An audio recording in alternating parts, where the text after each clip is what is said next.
Let's move on to the fun part now, though. Union Jackass time.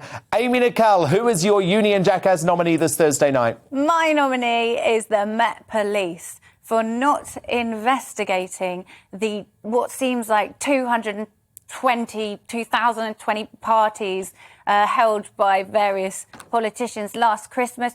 However, they did fine loads of people for doing literally the same thing. So I say that they should look into it and then they should give back all the money that they fined people for last year, and the people can spend it on cheese and wine. Limbit Opik, your nomination. A diversion here.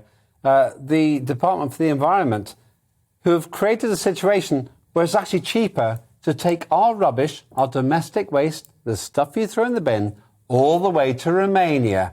Now, I declare an interest when it comes to Romania. We've discussed that in the past. But when it comes down to it, what kind of a world have we created when we pretend we care about the environment, but you take all our rubbish, 1,500 or 1,800 kilometres, and throw it in the bin over there? And Dominique Samuels, I think you've just been listening to me, right, with your choice? Yeah. My nomination is Keir the Clown and the Labour Party overall for calling for even more stringent restrictions. Where is the opposition in this country when we already know that Plan B doesn't make any sense? Keir the Clown calls for more.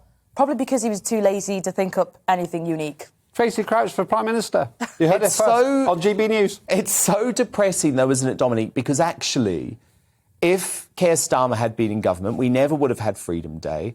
So we would have maintained all of these restrictions throughout the summer, and we would have been a population without so many COVID antibodies. And if you look across the continent, over to Europe, that hasn't served them well. And even, let's look at Scotland and Wales, who have had our Plan B measures for quite some time. They've clearly not worked, so much so that they've announced that people need to stop going to Christmas parties this year because of COVID, and they've had higher case rates than us consistently. With all those measures, clearly don't work. Keir Starmer, have a think about that, please. And Dominique, and also Amy, for Deputy Prime Minister behind Tracy Crouch, an all-woman boss. I don't know. Well, look,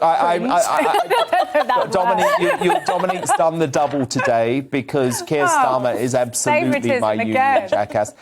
He is now officially the leader of no opposition. Within minutes of that Boris Johnson press conference last night, he nodded through these restrictions. Why is he not demanding the evidence that these measures are going to work? He is a sorry excuse for an opposition leader.